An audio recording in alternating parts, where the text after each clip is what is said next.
Good morning, everyone, and welcome to today's AEI event here on Zoom. My name is Ryan Streeter. I'm the Director of Domestic Policy Studies at the American Enterprise Institute, and it's my pleasure to welcome you to this presentation and discussion today titled Socially Distant: How Our Divided Social Networks Explains Our Politics. And this is based on a recent AEI survey that we'll be talking about here shortly. And then we will respond to the presentation by Dan Cox with a series of comments and questions by our panelists. I'm really excited to have this discussion today. I think there's some really interesting new findings in this survey which help us better understand what's driving both polarization and other types of political attitudes in America today, particularly with respect to the kinds of social networks that we inhabit. And so I'm really pleased to be joined today by my colleague Dan Cox at AEI, who is the director of the Survey Center on American Life at the American Enterprise Institute, and the driving force behind this survey. And we'll be hearing from Dan shortly. After Dan goes through his presentation on the survey results, we'll hear from Camille Busette, who's a senior fellow at the Brookings Institution, and Musa al-Gharbi, who is the Paul Lazarsfeld Fellow in Sociology at Columbia. We were also to be joined by our AEI colleague, Sam Abrams, today, but he had an event, he had something come up at the very last minute, which prevents us from being able to have him join the discussion. So we're sorry to miss Sam, but we're glad to welcome our other colleagues here. And so after Dan finishes with his remarks, we'll turn to some responses from our panelists, and then we'll open it up for a discussion. And as we get through our discussion, those of you watching, if you have a question that you'd like to submit, you may do so. You can do that by submitting it to on Twitter to #sociallydistant. So that's on Twitter, #sociallydistant. Or you can email Jacqueline Clements at AEI at jacqueline.clements@aei.org. And so we do look forward to hearing from any of you who have questions once we get to that point in the discussion. And so without further ado, I'd like to turn this over now to my colleague, Dan Cox, the director of the Survey Center on American Life, so he can take us through these survey results. Dan, it's all yours. Great, thanks, Ryan. I'm just going to share my screen.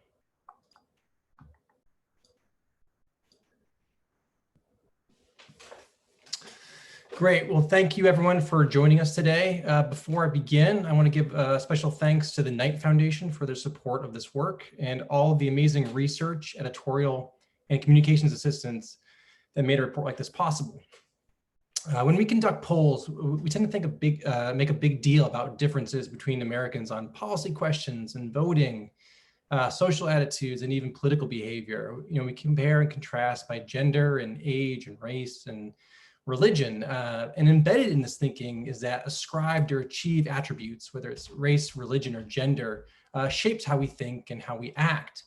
But this approach, which is really dominant in survey research, ignores the critical and obvious facet of human existence, that we are social beings. Our behavior, knowledge, and experiences are socially constrained, and meaning that what we know and what we think and even how we act are shaped by those around us, often in ways that we're unaware of. And the goal of this project is to understand how our social environment affects us and what it means for our politics and public life.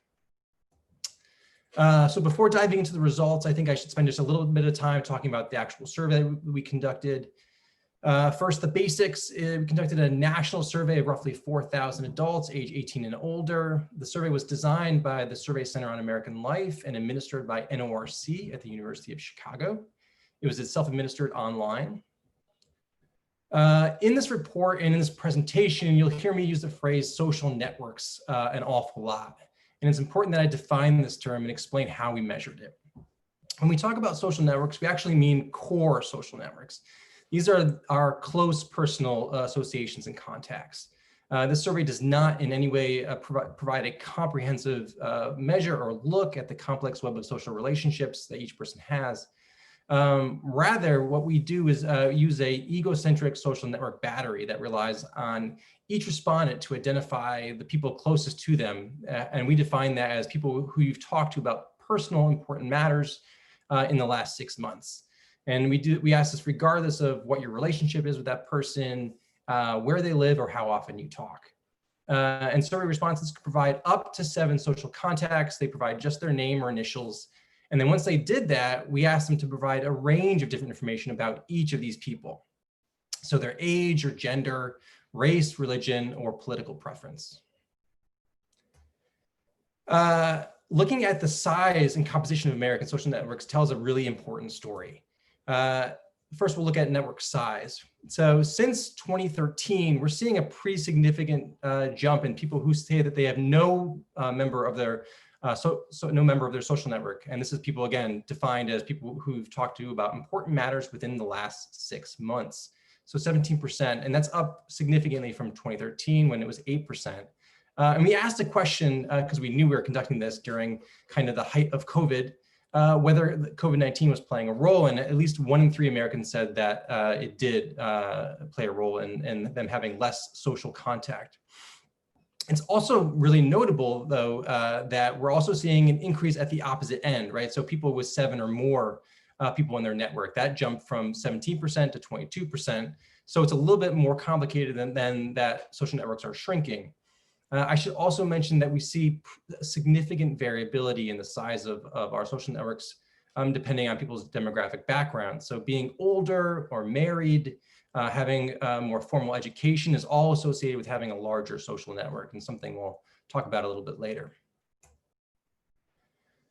So looking at the composition of our networks, one thing becomes abundantly clear when we look at the degree of whether we're diverse or homogeneous in terms of the people around us. When it comes to race, we are highly social segregated, but this segregation varies somewhat across racial and ethnic backgrounds. And we see the principle of homophily, this idea that birds of a feather flock together. We tend to self-sort into like groups based on salient attributes such as race, and ethnicity, and religion, and even politics. And here we see that these are the composition of American networks, that white Americans tend to be the most socially segregated when it comes to race. 92% of white American networks are white. Among Black Americans, 77% of Black American networks are Black. For Hispanics and Asian Americans, it's a little bit less. Another way to look at this phenomenon is to look at this extent to which people's networks are only inclusive of people of the same racial or ethnic background. And so here we see a really similar pattern that more than 3/4 of white Americans have social networks that only include white people. A majority of African Americans have social networks that only include African Americans, and fewer, again, Asian Americans and Hispanic Americans have networks that include solely people of their race and ethnic background. So Asian and Hispanic Americans are much more likely to have racially diverse social networks. And it's also notable that if you look across different demographic backgrounds, age and region and education, there's not a huge difference. So we see this kind of social sorting is occurring regardless of your age, where you live, or your educational background.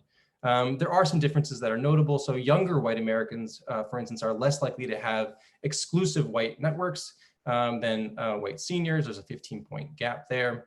There's a really large difference by region, with white Americans living in the West, much more likely to have racially diverse networks, but only a modest difference by education. So if you look at white Americans with a high school education or less, compared to those with postgraduate degrees, only about a 10-point difference there.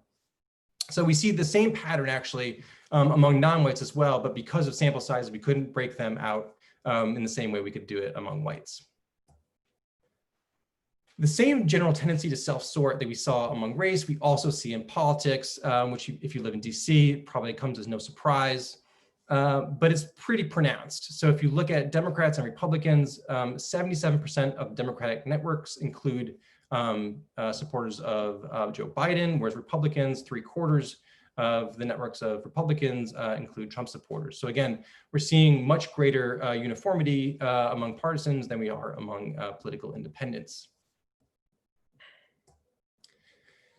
Another interesting thing that we found was that Americans with greater partisan affinity, who more strongly identify with their respective political party, are more likely to have homogeneous political networks. So nearly 2/3 of Democrats and 6 in 10 Republicans who express strong partisan attachment say that their network is composed exclusively of people who share their political views. And while those with weaker partisan attachments have much more diverse political networks. A lot of the report, if you're interested, really looks at not just the composition and the background information that I just laid out here, but how does this affect a variety of attitudes and behaviors, which I'll get into now. And consistent with a lot of previous work, we found that Americans with homogeneous political networks tend to be more consistent with their ideological positions. So they tend to be a little bit more extreme and consistent in their political views. Democrats are more consistently liberal when embedded in uniform political networks, and Republicans similarly, when surrounded by people who share their political views, are more consistently conservative. And this pattern is actually evident across a number of issue domains. So whether you're looking at abortion, criminal justice issues, economic issues, we see this pattern throughout. And even when we look at binary political choices, such as voting, Americans with politically diverse networks, again, behave somewhat differently. Partisans with diverse political networks are not quite as loyal in their voting as those in uniform political networks. So just to give you an example here, 69% of Democrats are supporting Joe Biden if they have a diverse political network, whereas 93% of Democrats, when they're surrounded by only their Democrats, are supporting Biden. And you see a similar pattern among Democrats in support of Donald Trump.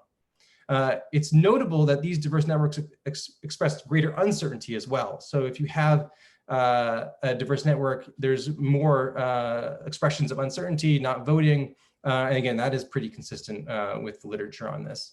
Americans in cross-cutting social networks who are cross-pressured just tend to be a little bit less certain. A final example is partisan affection or disaffection. Democrats with homogeneous networks have much more negative views of Donald Trump. 85% say they have a very unfavorable view, whereas 77% of those in diverse networks have an unfavorable view of Trump. And this effect is actually seemingly larger among Republicans, where half of Republicans in homogeneous networks say that they have a very favorable view of Trump, compared to less than a third of those with diverse political networks. One of the important differences between partisans with diverse social networks and those without is how they approach politically dissonant information. A lot of scholarship tells us that providing people with factual information alone will not necessarily lead them to reevaluate their position. And this is true due to something social scientists call motivated reasoning, which is a process where we look for justifications for our position rather than updating our views when we confront dissonant information. And this severely limits the effectiveness of corrective information about controversial issues or political figures. And we see this tendency is evident among Democrats and Republicans alike. Both groups are more likely to double down on their position when confronted with challenging or dissonant information. But again, if you look at people with diverse political networks, how they answer that question, they're much more likely to update their rethink their assumptions or reevaluate their assumptions when they talk with someone that they disagree with. One of the realities of living in a politically diverse network is that you get into arguments about politics more often and you face more criticism. And this is probably not that surprising. It's fairly intuitive, but it's still interesting nonetheless. And despite the prevalence of political bickering on social media platforms, most of the political disagreements that Americans have are with people that they know well, friends or family members. And again, when we have politically diverse networks, we are much more likely to argue more often. And again, here we show that being criticized is a much more common occurrence when you have a diverse political network. A majority of Americans said that this happened within the past year, compared to only about a third of those in homogeneous political networks. Up to this point, a lot of the survey results have been fairly consistent with a lot of the previously published work in this area, but that was not universally the case. And here we find something that is a little bit new. Past work on social networks showed that people in cross-cutting political networks tended to be less politically engaged. Political self-segregation is associated with greater propensity to discuss politics and participate in a variety of political activities. But that's really not what we found in the survey. We find only modest differences in the degree of how closely people are following the 2020 election based on the composition of their network. and no real significant differences in measures of political participation. One possible explanation for this is that our measures of core social networks do not account for the frequency of political discussion that people are having. So you could have a very diverse political network, but if your group never discusses politics, the impact may be less. So this is not something that we really looked at that closely, but if that was the case, we wouldn't see the difference between how often people are being criticized and how often they're arguing. So I don't think that's really going on. But what we do see is that it's not the composition of our political networks, but the size of them that really matters when we're looking at political engagement. And I'll give you a couple of examples. Here we see that Americans with larger core social networks report they are more regularly participating in elections. And this trend is nearly linear. So if you look at people with zero, no one in their social network, 43% say that they always participate in national elections. Among those with 7 or more, it's 71%. So a pretty large difference between those two groups. It's also important to note that people with, as I said earlier, people with smaller social networks are generally younger, they're less educated, they're more likely to be single as opposed to being married. And this is all associated with lower rates of political participation. But even after accounting for these differences, an analysis that we did found that, again, people with larger social networks are just likely to participate more often. And then one more example to show you here. This is the likelihood of people having contacted an elected official in the last 12 months. And the effect is incredibly robust across a range of different outcomes, whether it's contacting an elected official, donating to a campaign or cause, or even posting something on social media. There's a really a stark trend between people with very few people or no people in their network and people with a lot. This is actually consistent with some of the literature on social capitalism and consistent with other findings in this survey. For instance, we found that one of the single greatest predictors of political participation, whether it's attending a rally or donating or voting, is whether someone you know asked you to participate. And this, again, might seem obvious or intuitive, but the effect was really, really strong. So for people who were asked to attend a rally in the last year, we're 15 times more likely to do so than those who were never asked. The last part of the presentation, I'm going to look at the racial composition and how that impacts perceptions of discrimination. And when it comes to perceptions of discrimination, Republicans and Democrats see the world quite differently. There's been a number of polls who have found the same thing. The overwhelming number of Democrats believe that racial and religious minorities and LGBT people experience a lot of discrimination in the US today, while Republicans are far less likely to agree. Republicans, in contrast, are more likely than Democrats who say Christians and white people experience discrimination in the US. And in general, having a racially diverse network is associated with more widespread perceptions of discrimination. But one interesting thing that we found is that among Republicans, racial diversity does not matter actually as much as political diversity. So Republicans in politically diverse networks are far more likely to see discrimination as a problem in the US than those with Republicans with racially diverse networks, which is really interesting. We also found that social network diversity does not really make much of a difference for Democrats at all, including among all Democrats and white Democrats. And this is not to say that racial diversity does not matter. It clearly does, and this effect is evident across demographic groups and politics. Republicans and Democrats perceive discrimination to be more significant concern when they are embedded in racially diverse networks. So it's just not that people with racially diverse networks are simply more liberal or more educated. We actually found an independent effect of having network diversity. I would say, interestingly, among no group of Americans does racial diversity within their social network is more strongly associated with greater concerns about discrimination than among those with postgraduate education. So for postgraduates, having a politically or racially diverse network matters much, much more than those with no college education at all. Finally, it's not just perceptions of discrimination that we're seeing having an effect here. We also looked at some policy attitudes as well, and here's just an example. Affirmative action, again, views here starkly different by different racial and ethnic background. White Americans more likely to oppose, Black Americans, Asians more likely to support. And again, public attitudes about affirmative action are stratified by race and ethnic background. But if you look at whites with more diverse networks, majority opposed, but they are significantly more likely to support this policy than those in homogeneous networks. Now I've hit the end of my slides. I can't wait to hear what our panelists have to say about this. And I will turn it over first with Camille from Brookings. Hi, thanks everybody. And it's great to be here. Daniel, I want to just say that was a fantastic presentation. Let me just introduce myself before we get started. So I'm Camille Busette. I'm a senior fellow at the Brookings Institution. And my work does focus a lot on social networks, but actually how they're related to economic mobility. So what I can say about the results that I saw here is that it actually tracks pretty closely with what we have found in our own research, which is that there's a great degree of racial homogeneity among social networks generally, but much more so for whites than any other group.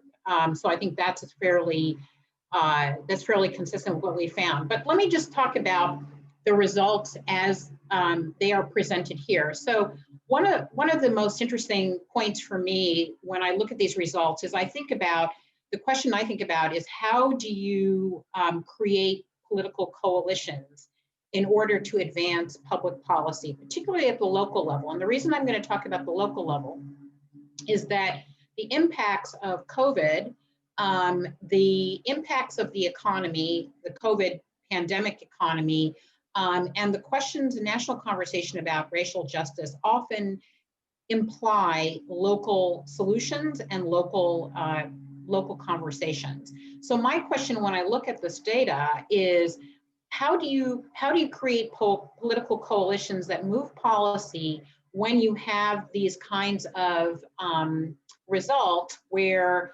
people tend to hang out with people like themselves, right? So what's striking to me is the homogeneity by political party that came out pretty strongly in most of the results. Also the homogeneity by race. And the homogeneity by race at a regional level and also by age. And then what I was also struck by is in places where you have, where the demographic changes that we expect to occur across the United States, meaning more Black and brown people relative to white people, where those changes have already happened, which is on the West, you tend to see, you have more homogeneity in the networks. And then, so my question is, when we think about social networks, particularly the way the political networks were particularly homogeneous, do we have an opportunity to create political coalitions at the local level? And so I have a couple of questions for my fellow panelists around that. So when we think about topics such as police brutality, if you're only hanging out with people like yourselves, right, is there an opportunity for a conversation that leads to considered discussion and changes around police brutality with a social network picture like the one that we just saw? When we think about the post-COVID economy, which is going to be very tight at, meaning the finances are going to be very tight at the state and local level, and we're going to have to make some choices at the federal level about how dollars will be apportioned. There are going to be a lot of tough conversations about how to move that money around. And again, the question that occurs to me is, particularly in the Northeast, particularly in the South, where you have really racially homogeneous networks, and also areas where you have very politically homogeneous networks. How is it that you get to a point where you can have a discussion that actually moves public policy ahead? So that to me is, for me, those are the questions that really occurred from this really excellent data set, was much more about how do we think about public policy, not so much politics, Trump versus Biden, but what happens after the election? And we're trying to recover from COVID. We're trying to address some of these racial justice conversations and situations across the US. How do we get some momentum when we see these kinds of results? And I'm going to stop there and turn things over to Musa.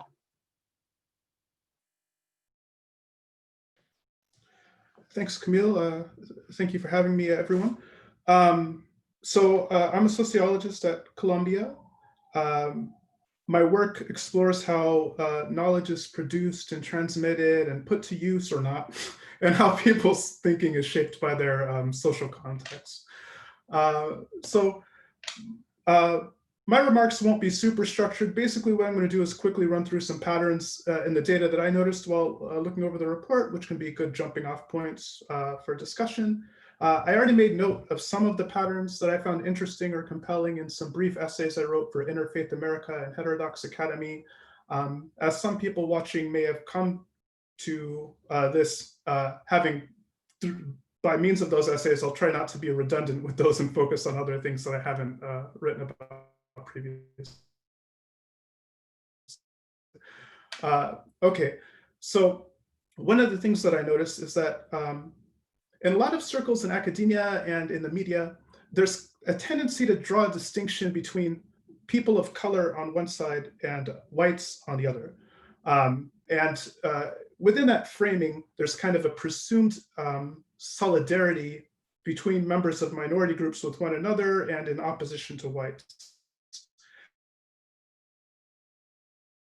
In the social network data. Instead, across minority groups, associate with members of their own in-group, and then far and away, the people they were most likely to associate with after their own in-group was whites, and then mixed race people, either perhaps people who were part of their own ethnic group mixed with some other racial group, and then after their own group, whites and mixed race people, then other minority groups. And this pattern holds across the line for all different minority populations, and it's actually a similar picture for whites as well. They're most likely to associate with other whites, then with mixed race people, and then with other minority groups. In terms of inner minority relationships, so Black and Hispanic, Asian and Hispanic, Asian and Black, they were relatively rare in the network data there.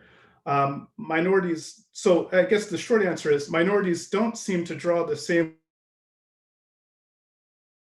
lines between people of color versus whites that some in the academia and media do. And another important thing to note there is that mixed race people seem to play an important bridging role in social networks.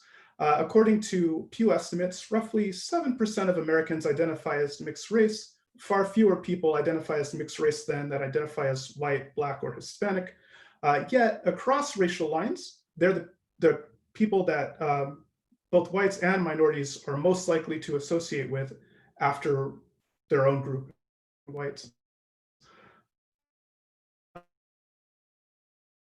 And there was some interesting clustering of racial attitudes, attitudes along racial lines. So across the board, Blacks and white attitudes seem to almost serve as poles. But then between those poles, things get interesting. So although Asians are least likely, for instance, in terms of their social networks to associate with African Americans relative to any other group, and vice versa, African Americans are least likely to associate with Asians, yet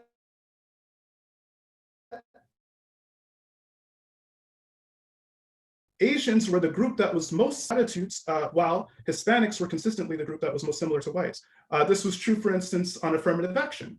Asian Americans were the most supportive of affirmative action after African Americans. This is striking because in a lot of the public conversations about affirmative action, it's generally described as harming Asian Americans for the benefit of African Americans and other groups. But this tends with regard to affirmative action for the questions related. Asian Americans were the group that was closest to African Americans, and Hispanics were the group that felt closest to whites in terms of expressed attitudes. And that was a little surprising to me. It might be worth kicking around a little bit. In terms of perceptions about prevalence of discrimination, we see a similar pattern. There's sort of a polarization between black and white opinion that sort of anchors the conversation.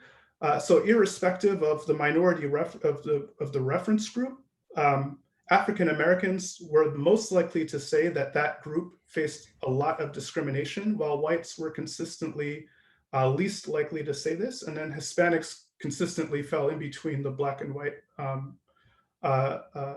averages. That said, although the absolute values varied across racial lines, there was a general agreement across the board as to who faced the most discrimination, with all groups showing the highest levels of consensus with respect to Blacks facing significant discrimination, followed by Hispanics and then Asians. And as I discussed in my essay for Interfaith America, there were similar patterns that held across party lines. I won't go into that here because we're running a little short on time, but let me close by briefly discussing some of the questions that I had as I was reading the report, and which maybe my co-panelists can delve into with me during the conversation or in future reports. So one thing I would have liked to see that I was curious on is a little more information on interfaith diversity versus homophily within networks. So how, for instance, how common are relationships between Christians and non-Christians, or within Christians between Protestants and Catholics, et cetera. I'd like to know if views on issues vary relative to their religious affiliation and the homogeneity or diversity of their religious networks. Ditto with gender. Are women more likely than men or vice versa? Does gender diversity in ego networks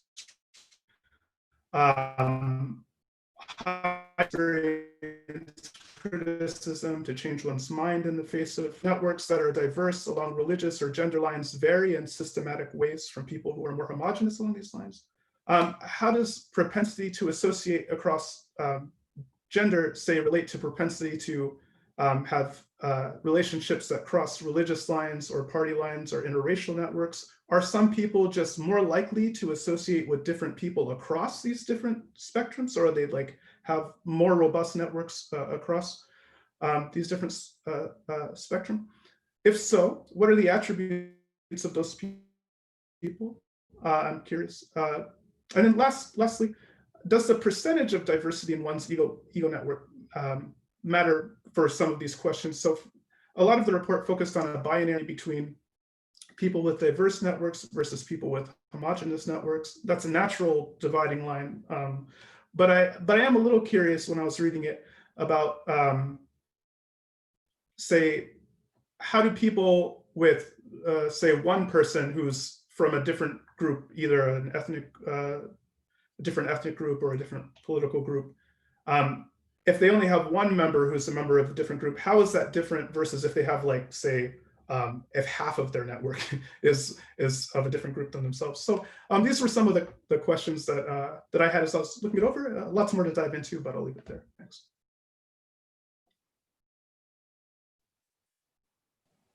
Very good. Thanks, Camille and Musa, for your comments. And I will be brief with mine, but I'm going to do moderator's prerogative here, just since we just had some good questions, Dan. I wonder if on the question of interfaith dynamics, if there's anything that you wanted to comment there. So for those of you watching who don't know, in addition to being a terrific public opinion researcher in many areas, Dan is best known for his work on religion in American life. So I wanted to give you a chance to respond to that. Thanks, Ryan, and thank you, Musa, for those great questions. And my shortest answer is stay tuned. We're going to do a whole report based on religion and culture. We have, not only do we have the sort of social context, religious identity, we have educational background as well. We have gender and age as well. So there's going to be a lot more we can do. In fact, this first report, although it seems pretty extensive, if you just go to the website and take a look, it feels like we have not even begun to sort of dig into the data. The past work I've done on religion has shown that we actually do see a fair amount of social sorting based on sort of the big box religious categories of Protestant and Catholic. Evangelical Protestants are more likely to social sort on religion than mainline Protestants. We see, a high amount. So anyone who's sort of connected with a religious institution, regular attends, we see higher rates of homogeneity in their religious networks as well. Interestingly, and something that I'm going to focus a lot on this next report is what happens among people who are religiously unaffiliated, the sort of nuns, NONES group, which is growing in leaps and bounds. And in past work, what we've seen is that we see the same type of pattern of social sorting among people without any religious affiliation. So they're more likely to have other non-religious people in their social network. And I'm interested to see where that's growing or not. They're not as likely to do it as sort of the established religious traditions, but they are. And if you look at people embedded in homophilous networks, their religious engagement tends to be higher, their belief in God tends to be stronger, meaning they have less doubts, and a variety of different behaviors and beliefs that you see differences. So it's really remarkable. This is a rich data set that I can't wait to dig into that. But that report is, I have not yet started to write it, should be out, I think, in early December. And I think your other questions are really good as well. Like, what is the relationship between having a homogeneous political network to having a homogeneous racial network? And we do see these things are somewhat correlated. So if you're more likely to be surrounded by people with like political attitudes, you're actually more likely to be surrounded by people with similar educational backgrounds and racial backgrounds as well. I don't have sort of the numbers off the top of my head to sort of walk you through them, but I think that is a really interesting pattern. And it goes to Camille's questions and observations about, how do we cross these lines when they're sort of self-reinforcing? And something that I think is really interesting, and then I will be quiet for a minute, is that if you look at being attached to a religious institution, a religious body, and sort of the likelihood that you can have a racially, ethnically diverse network, people who are most engaged in religious life are among the least racially diverse. So in terms of looking at institutions to be sort of the problem solvers for our racial political siloing, at least when it comes to religion in a big box question, they're not going to be so helpful. Very good. Thanks, Dan. Well, I have just a couple of comments that I'm going to make, which will really just be sort of a bridge to our discussion. And for those of you who are watching, if you do have questions, as a reminder, on Twitter, you can reach us at #sociallydistant, #sociallydistant on Twitter, or you can email Jacqueline Clements at AEI, and that's Jacqueline.Clements, Clements spelled CLEMENCE at AEI.org. And the team will pass along questions to us as they come in. The one thing that I wanted to kind of home in on, and this is just keying off of a couple of the slides that Dan had in his presentation, is with respect to this question of polarization. It's obvious to all of us from all kinds of data sources that we are polarized politically in this country, and it's evident in these data as well. I find myself curious to know how and why some people are open to disagreement or to self-doubt, since it seems like a precursor to being able to engage in kind of cross-ideological, cross-partisan discussion. There's a prerequisite that the people engaged in that have to at least be willing to deal with each other in good faith and consider each other's views. And it's in that respect that I thought there were some really interesting things in this survey data. So that, over the past year, we find from asking people that over the past year, it's really a minority of us who've had political disagreements with people that we don't know very well. Much more common with family and close friends to have those disagreements.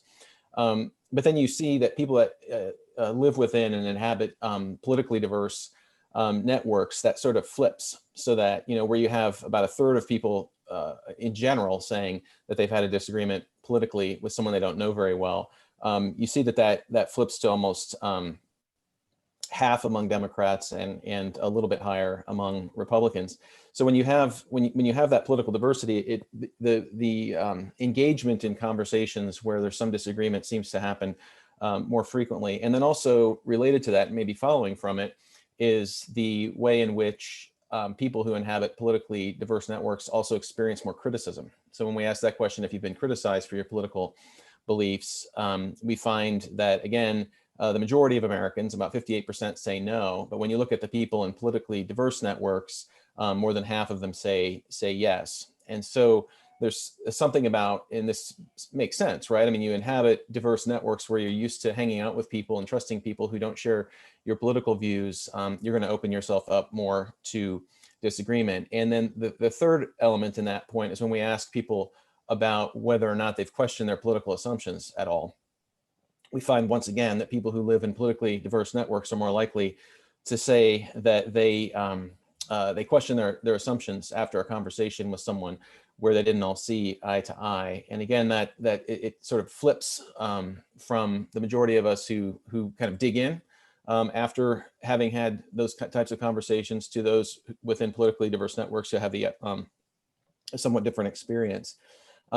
We see this also in questions related to that about self-doubt. So the more politically diverse your network, the more you are going to sometimes question your political views. And again, this is there's some variation by party, but it's pretty consistent across the board. So I think there's that question about the way that inhabiting diverse networks actually opens people up to the possibility of kind of considered dialogue with others. And just one final point on that, aside from the political diversity element, there's actually a pretty strong relationship as well by education level. And that way, we're focused very much on racial and political divisions in this particular survey, the way we've understood the data. But there's also another storyline in there about kind of class divisions, and as reflected particularly in education levels. And those are pretty stark. So you see that people with postgraduate degrees, almost 2/3 are at times going to question their political beliefs, and about 58% of people with a college degree, and then that drops down to 44% for those, 48% with some college and 44% with none.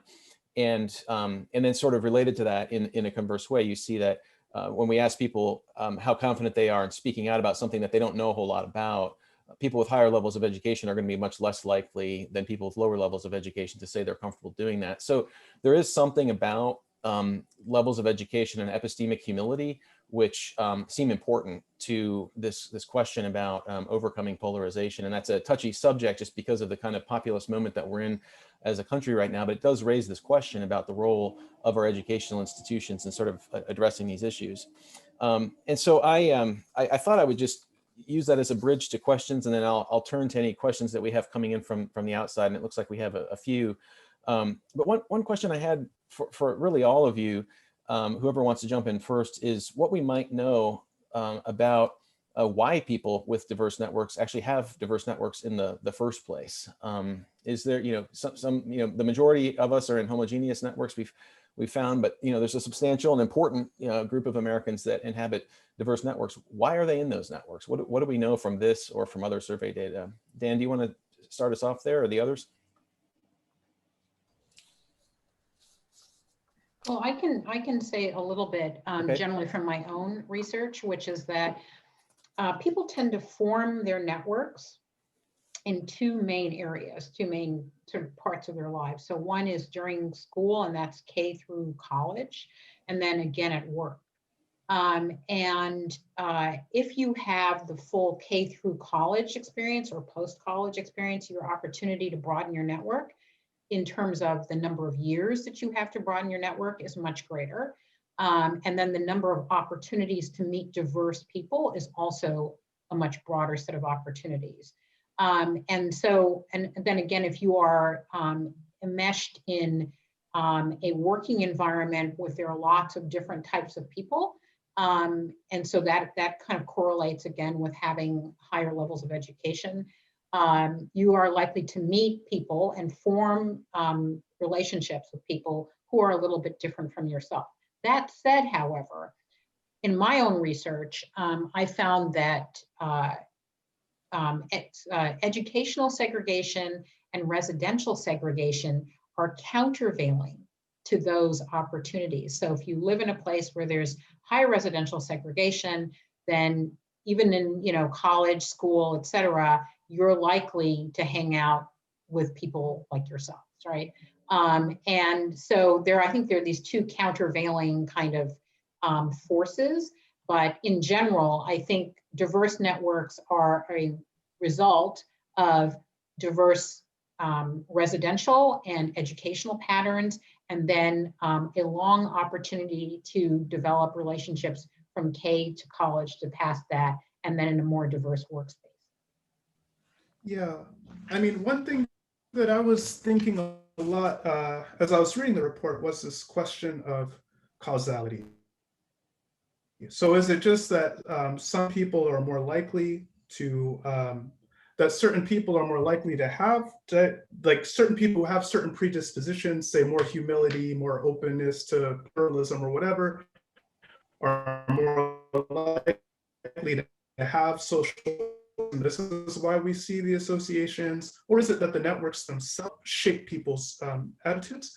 I think there's some evidence in the report itself that sort of helps adjudicate this question a little bit. So for instance, when they asked people, do you find interactions with people who think differently than you unpleasant or difficult or enriching and whatever? There wasn't actually a big difference between people who had diverse networks and people who didn't. Across the board, they tended to find them kind of fraught and often unpleasant exchanges. So it's just, so it's not that certain people like really get a kick out of engaging with these differences, and that's why they have more diverse networks. At least that's one place you don't see that. Instead, it seems as though in some cases that the networks themselves help create this orientation towards openness, and there's some reason to think that that might be the case from other research as well. So for instance, we know from a lot of communication research that the messenger matters a lot when you're confronted with views that challenge your priors and assumptions. If it's coming from someone you trust and like or care about, you're much more likely to be willing to engage with that in good faith rather than writing people off as an idiot. And so the fact that if you know someone who's say a Republican and you know a Republican who's not a total idiot or sycophant or whatever, if a lot of your Democrat friends think anyone who's a Republican is a sycophant, but you know Republicans and you know they aren't that way, then you can even engage with other Republicans other than your friends and understand that they might not be the way that MSNBC tells you they might be, for instance. So those are some things, and there's other research on interfaith relationships that suggests that people who form interfaith relationships are more likely to respect other people's worldviews, are more likely to develop an orientation towards pluralism. So yeah, so it does seem like the relationships themselves might play an important role, and that's very encouraging. One thing I'll just note a couple things quickly on education, and then one thing that I noticed, so for instance, Ryan, you mentioned that people who have higher education levels are less likely to feel comfortable talking about things they don't feel they know a lot about.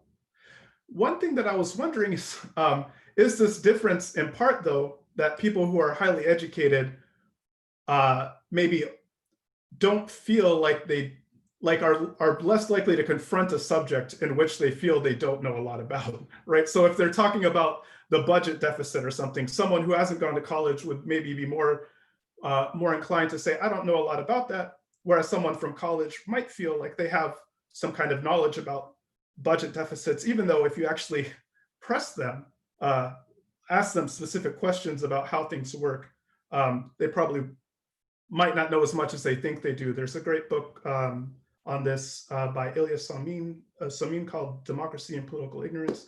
And this is what he finds, is that people with higher levels of education feel more confident that they know a lot more about the world than they actually do. So that was one thing I was wondering. And then last thing I'll say is the effects of education did seem to differ along partisan lines, in that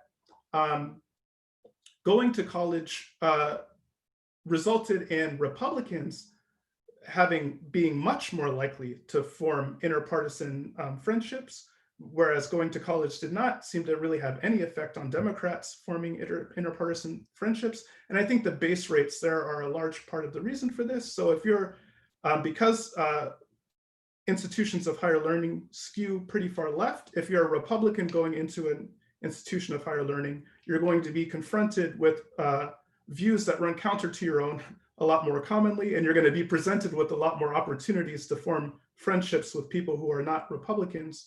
Whereas if you're a Democrat, you're going to be less likely to encounter views that run counter to your own, and probably less likely to be presented with options for people for whom you can form relationships that run.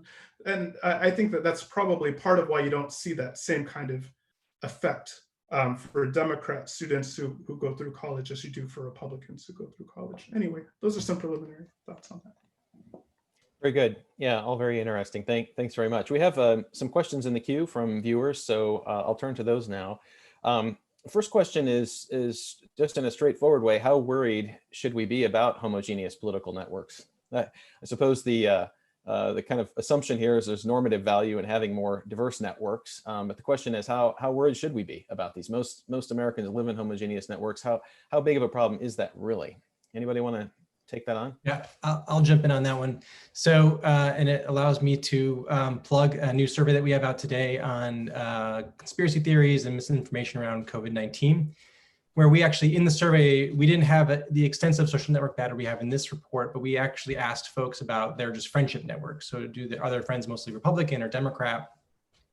And we found that that on either side, Democrats or Republicans, those with friendship networks that are basically have politics mirror their own are far more likely to believe in conspiracy theories. They have often less accurate information about COVID-19. And so you can see this in other surveys as well, where the amount of correct political information that we have can vary somewhat depending on our sort of social networks, because so much of what we learn about politics comes through the people closest to us. There's a lot of literature that shows that.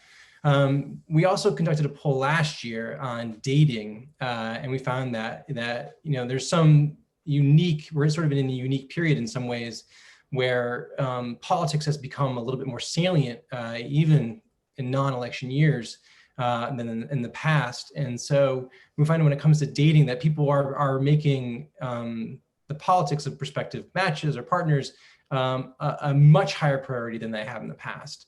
And there's been news stories about this on Match.com or other dating platforms, but we actually found it in a national representative survey that Democratic women in particularly were likely to write off potential matches based on their politics, particularly if they were supportive of Trump. And I think this becomes a significant problem in the era of social media, where you can find, and the internet, where you can find information about almost anyone at any time, even sometimes if you don't want to. And so I think that's part of it. There's a great book called American Grace by Robert Putnam and David Campbell, and they talk about social bridging, right, where everyone has an Aunt Sally who they love and adore, and that relationship comes first, and then they find out, oh, Aunt Sally is an atheist or an evangelical Christian or Jewish, and because you already love and trust your Aunt Sally, you say, okay, those groups must be okay too. The problem is that if you learn at the front end everyone's politics or all this information about them without being able to know them and see them and talk to them first, it sort of doesn't avail you the opportunity to sort of form relationships built on maybe you sort of are huge Dodgers fans or whatever, any other way to sort of create sort of intimacy and a relationship. So I do think that's sort of part of what's going on, particularly among younger folks. Very good. Yeah, and I'm also, this is a related point, but I'm reminded of some findings from a pre-COVID survey that we did on community dynamics. And when we asked some of you mentioned Bob Putnam's work, we asked some of those social capital questions about volunteerism and the like, and found that when we presented people with, I believe it was 11 different types of voluntary outlets, your local congregation, a local charity, a veterans group, a sports club, what have you, we found, as you might expect, that people who routinely volunteer or engaged in such organizations have lower loneliness levels than the national average, because they're engaged in their community, they're surrounded by people. The only volunteerism outlet where the average respondent was higher than the national average on loneliness was people who solely volunteered in politics. And that's a kind of a head scratcher. We don't know if that just is politics just attracting lonely people, or is it howling out our souls? We don't really know. But presumably if people are only spending their volunteer time in politics, they're mostly spending that time with people who share their priors and share their views. That's typically what political volunteerism is like. And it doesn't produce the same effects, at least in people's sense of belonging and all of that, as these other types of meaningful engagements. And so there is something about just political homogeneity. If you're kind of spending so much time in that part of your life and not in others, we see these other possible negative effects as well.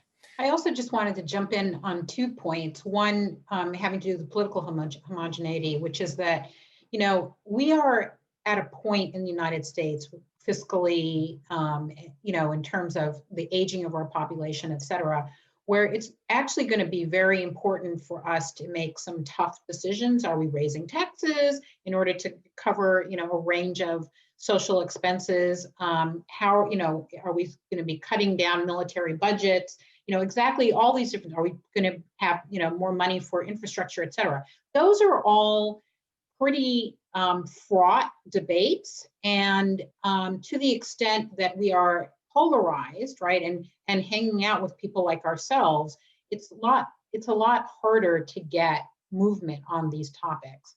And it's a lot easier to push it down the road, which obviously is much more expensive and has other kinds of negative consequences for us as a nation.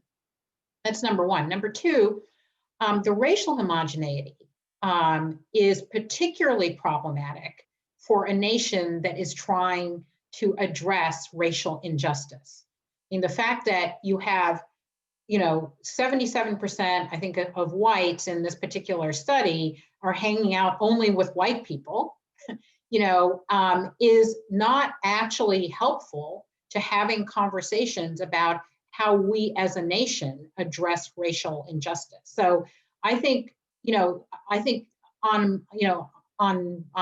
the whole, I do think we need to be concerned about homogeneity, because we need to arrive at solutions for problems that are nationwide. And it's hard to do that when people are occupying particular camps and not willing to move out of those camps. I just want to add one point, because I think the point that Camille made is a really good one. So yeah, absolutely. 77% of white Americans have only other white people in their core social network. This does not mean they don't know someone at a more distant relationship who is a person of color, but there's been research that shows that the pattern of these more distant relationships, sort of acquaintances, colleagues, tend to mirror our core social network. So if there's homogeneity in the core social network, it tends to be these more distant relationships tend to reflect that. The other thing that I think is important to know that in 2013, some of the comparative data we looked at, the composition, the racial composition, at least among white networks, has not really changed at all, right? So 7 years, it's not a terribly long time, but again, it's basically static. So in 2013, 75% of white networks, white Americans had social networks that were only included other white people. Again, we find 77% this year, despite racial and ethnic demographic change, sort of cultural change that's occurring in the country. That the needle hasn't really moved on that at all, and I think it's a really good point. One thing that I'll flag on this point is that at least part of the difference for why white people tend to have more homogeneous networks probably has to do with, again, base rates in the general population.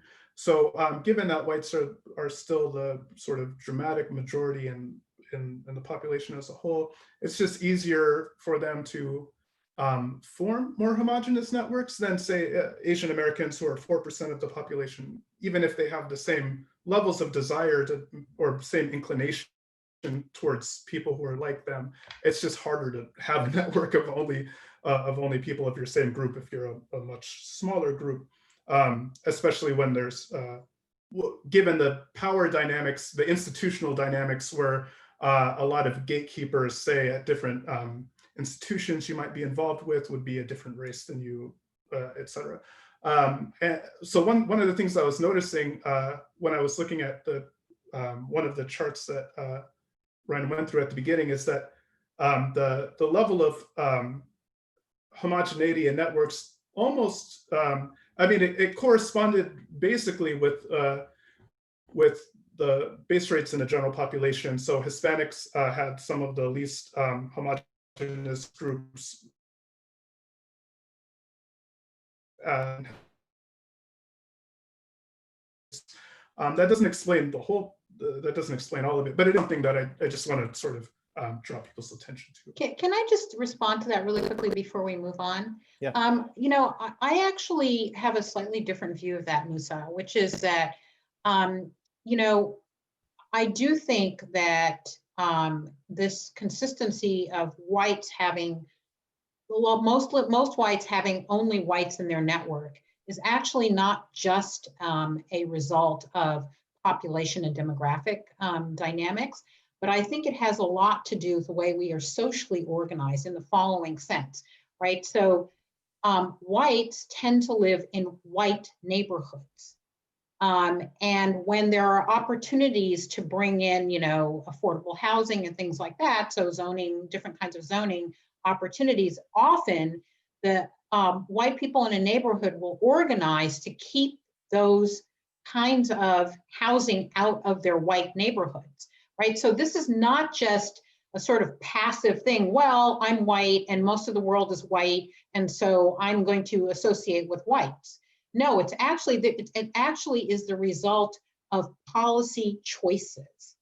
And I think that is something that we really have to think very clearly about, because it also happens in the educational arena when there's a lot of, you know, there were different kinds of policy shifts in education for, you know, decades, right? Sometimes trying to integrate schools, kind of forced integration, and then kind of resegregation, and then different kinds of policies which tried to address racial, particularly racial segregation in the educational setting. But net, what happens is that you end up with schools that are also racially homogeneous, right? And those are policy choices. And so when you think about, you know, the residential kind of arena, and you think about the educational arena, both of which are the function of policy choices, the fact that whites are associating, most whites are associating only with whites is actually not just a function of demographics, it's a function of actual policy choices. Very good, thanks. Thanks, these are important and important insights. Let me move on here just to get a few more questions in the time we have remaining. One question that we have is, do young people have more diverse networks than older generations? And if so, what is the impact on their views? Does anyone want to take that? Dan, I don't know, from this survey, if you want to speak to that. Yeah, I think we mostly answered it, but yeah, so they do. It's something that actually we see more among younger whites than we see among younger non-whites. Mm-hmm. So, and a lot of that is just, I think, opportunity. So younger people have much more diverse on a range of different things, whether it's race, ethnicity, LGBT identity. We just know that when it comes to knowing people who are different than yourself, you're more likely to know someone different than yourself if you're young than if you're old. And that just cuts across a whole bunch of different backgrounds, educational, regional. And it's just like an artifact of the sort of changing demographic composition. But we even saw in the survey, it's a fairly modest difference, right? So 70% of white young Americans are still have networks that are completely white, and I think that goes to some of what Camille was talking about. Yeah, very good. We have a question about the spatial nature of social networks. How local are our social relationships? Do people connect more often with neighbors than friends far away? We can reach out to some of our other survey work in your individual, your bodies of work that you've done. But does anyone want to take that on? Just the when it comes to these core social networks, how local are they, and does that matter? I'll jump in. So in my own research, what we found is that most of these relationships are fairly local. It varies by age, actually. And so with older people having mostly local networks, social networks, with younger people having, again, mostly local networks, but having a greater proportion, depending on where they are in the country, a greater proportion of social networks that are dispersed across the country, actually through social media. Very good. Yeah, and it seems like if you entered this COVID era with strong relationships, you still can maintain those digitally. It's a little bit harder to form new relationships this way. But this technology actually helps sustain those relationships even when you're not able to physically be together. We have a question too about the increase in people with no one in their networks. Dan, what we know about this population, is there anything more we can say about them and how maybe that population has changed over the last 5 years or so? Yeah, no, this is a really important group, and it's not one that we did a lot of analysis of. I've done, along with Ryan, some work on loneliness and social isolation. And there's a lot of hand-wringing about what's happening among younger people. They have higher rates of self-reported loneliness and social isolation than older Americans, but this has largely been true across generations. So young people always express greater loneliness. And when you control for a variety of different factors, so young people are marrying later now, and we know that being married is a strong independent predictor of the degree to which you are lonely or not. They are less likely to be part of a religious congregation, and their geographic mobility is higher, so they're moving around more often. And these are all things that are closely related to the extent of putting down roots and making close connections. Ryan's right that that technology affords us some ability to connect across great distance, but I think that young people are sort of working uphill. But the good news is that most young people are still getting married. Most young people are still settling down, even if it's taking them longer to do so.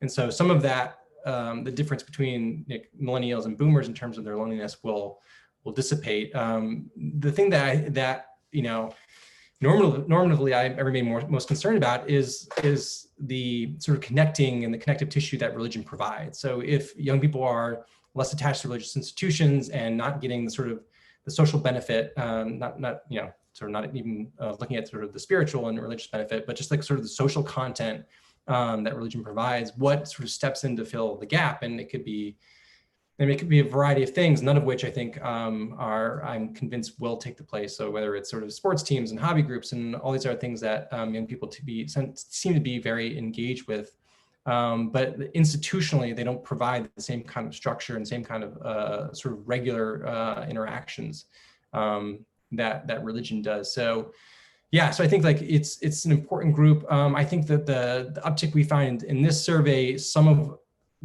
it will dissipate just because of COVID-19. We know that a third of the sample said, yeah, the fact that I haven't talked to anyone in 6 months about an important personal matter is because of all this craziness. But I think there is, it's worth watching, whether there's some sort of structural change because of what we're seeing in our society. Very good. We actually have a couple of questions on this point, which is, effectively how COVID is affecting the nature of our social networks and relationships over time. And one of them is how everyone here thinks the coming cooler months as we move into winter and the ongoing kind of COVID dynamics is going to affect social relationships. What are your predictions, concerns, or mitigating factors that you think would address that question? Well, I mean, I'm not an infectious disease expert, but it does look like colder temperatures, which have already arrived in the Midwest, are leading people indoors, and obviously they're socializing more. And that's having the unfortunate impact of increasing the COVID infection rate, which suggests to me that we're going to have this kind of oscillation between people connecting and then connecting physically and then not connecting.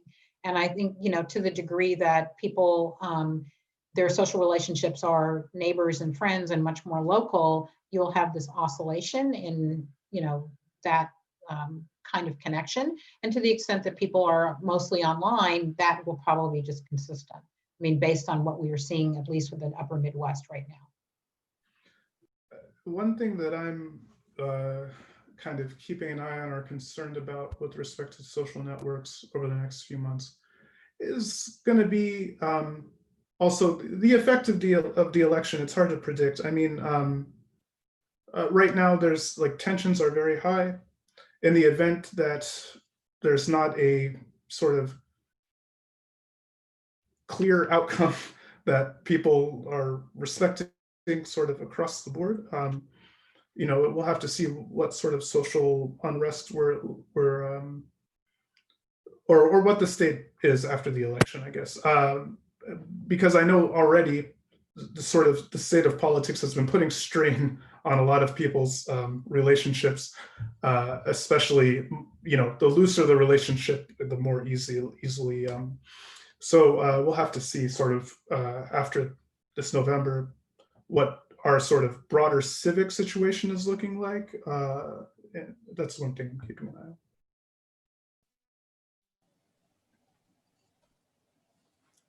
Very good. We've talked a lot about, as we wrap up here, and I know we've talked a lot about the dynamics about what divides us racially and politically through the survey. When it comes to other things that people could be doing to sort of bridge these gaps and overcome the polarization that's so prevalent in our society. We've talked about that a little bit throughout our comments, but I'm wondering in terms of closing remarks, does anybody have anything they want to leave viewers with before we wrap up today, just to end on a bit of a higher note? If you could change a couple of things that would overcome some of these divisions, what might they be? And it's okay to even summarize in a repeated way something you've already said. You know, one thing I would say is that, you know, the political climate right now is certainly very polarized, and we have no idea, you know, we don't really know what's going to happen with the November elections. But I do think that some decrease in that sort of the explicit level of polarization, I think is going to be helpful, particularly as we confront a range of pretty tough policy choices as we move forward. And so I'm hoping that at least, you know, the temperature on that polarization will go down a little bit, so that we can all have calm conversations about what is confronting us in the US.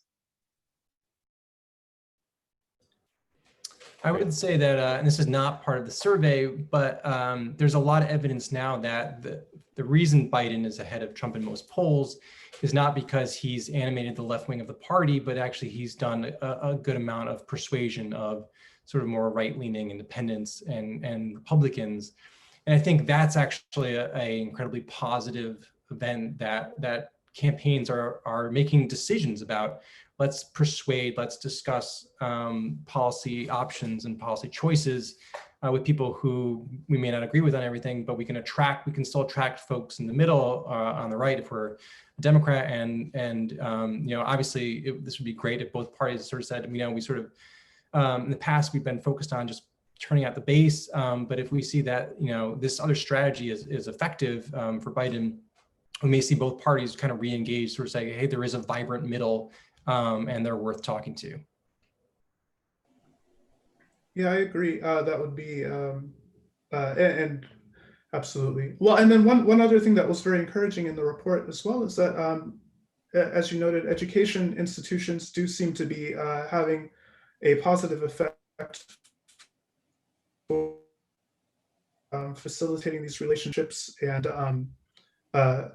increasing orientation towards pluralism and intellectual humility and things like this. And so, you know, as the larger share of our population is going to college, I think working on increasing education access could be helpful, as well as some of the things Camille highlighted about helping people who are of different groups actually sort of live in closer proximity to each other would be another one of these kinds of things that would probably help. Very good. Good closing thoughts. Thank you all. And Camille, Musa, Dan, thanks so much for your comments today, for your insights. And for all of you who've tuned in, thank you for the good questions and for being a part of this discussion. As you check back at aei.org, look at our events tab, see what else we have coming up. Quite a few events to participate in the coming weeks and months, and we appreciate your engagement this way, and hope that what we've talked about today taught you a few things and brought some new insights to you as you think about some of these really important issues regarding our networks, our social capital, and our political attitudes. So thanks again for signing in, and now it's time to sign out. I hope everyone has a great rest of the week. Thanks. Thanks, everybody.